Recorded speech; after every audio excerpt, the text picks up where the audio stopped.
ପିଲାମାନେ ଆଜି ଆମେ ଗୋଟେ ନୂଆ ଗପ ଶୁଣିବା। ସିଂହ ଆଉ ମୂଷାର ବନ୍ଧୁତା କାହାଣୀ। ଗୋଟିଏ ଜଙ୍ଗଲରେ ମୂଷାଟିଏ ରହୁଥିଲା ଆଉ ସିଏ ନୂଆ ବନ୍ଧୁଟିଏ ଖୋଜୁଥିଲା। ଏମିତି ଜଙ୍ଗଲରେ ଯାଉ ଯାଉ ଦେଖିଲା ସିଂହଟିଏ ଶୋଇଛି। ଆଉ ମୂଷା ମନେ ମନେ ଚିନ୍ତା କଲା, ମୁଁ ଏ ସିଂହ ସହିତ ସାଙ୍ଗ ହେଇପାରିବି? ସିଂହ ଏତେ ବଡ଼ ଜୀବ, ମୁଁ କ'ଣ ତା ସହିତ ସାଙ୍ଗ ହେଇପାରିବି?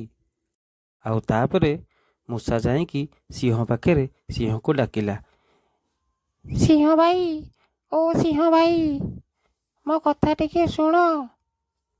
ତାପରେ ସିଂହ ନ ଶୁଣିବାରୁ ମୂଷା ଯାଇ ସିଂହ ଉପରେ ଚଢ଼ି ନାଚିବାକୁ ଲାଗିଲା, ଯେମିତି ସିଂହର ନିଦ ଭାଙ୍ଗିଯାଉ। ତାପରେ ସିଂହର ନିଦ ଭାଙ୍ଗିଗଲା। ସିଂହ କହିଲା,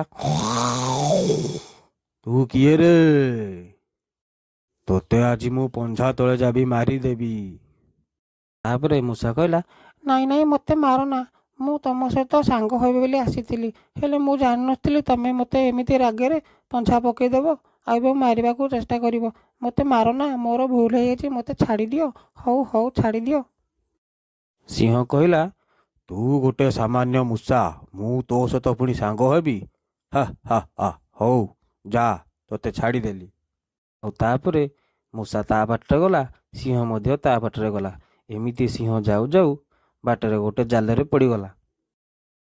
ତାପରେ ସିଂହ ଚିତ୍କାର କଲା, ମୋତେ ବଞ୍ଚାଅ, ମୋତେ ବଞ୍ଚାଅ, ମୁଁ ଗୋଟେ ଜାଲରେ ପଡ଼ିଯାଇଛି, ମୋତେ ବଞ୍ଚାଅ, କିଏ କୋଉଠି ଅଛ, ମୋତେ ବଞ୍ଚାଅ। ଆଉ ତାପରେ ସିଂହ ଏମିତି ବହୁତ ଚିତ୍କାର କଲା, କେହି ଶୁଣିଲେ ନାହିଁ। ତାପରେ ମୂଷା କାନକୁ କଥାଟା ଶୁଭିଲା। ମୂଷା କହିଲା, ଇଏ ତ ସିଂହର ପାଟି ଭଳି ଶୁଭୁଛି। ସିଂହ ବୋଧେ କିଛି ଅସୁବିଧାରେ ପଡ଼ିଛି। ତାପରେ ମୂଷା ଦେଖିଲା ସିଂହ ଗୋଟେ ଜାଲରେ ପଡ଼ିଯାଇଛି ଆଉ କହିଲା, ସିଂହ ମହାରାଜ, ତମେ ବ୍ୟସ୍ତ ହୁଅ ନାହିଁ, ମୁଁ ତମ ଜାଲକୁ କାଟି ଦେଉଛି। ଏମିତି ଜାଲକୁ କାଟିଦେଲା ପରେ ସିଂହ ଜାଲରୁ ମୁକ୍ତ ହୋଇଗଲା।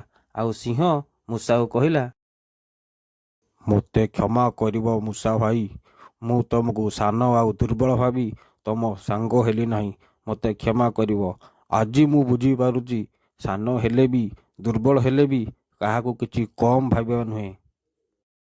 ତାପରେ ସିଂହ ତାର ଭୁଲ ବୁଝିପାଇଲା ଆଉ ମୂଷା ସହିତ ଘନିଷ୍ଠ ସମ୍ପର୍କ ରଖିଲା ଏବଂ ଦୁହେଁ ସାଙ୍ଗ ହୋଇ ଜଙ୍ଗଲରେ ରହିଲେ।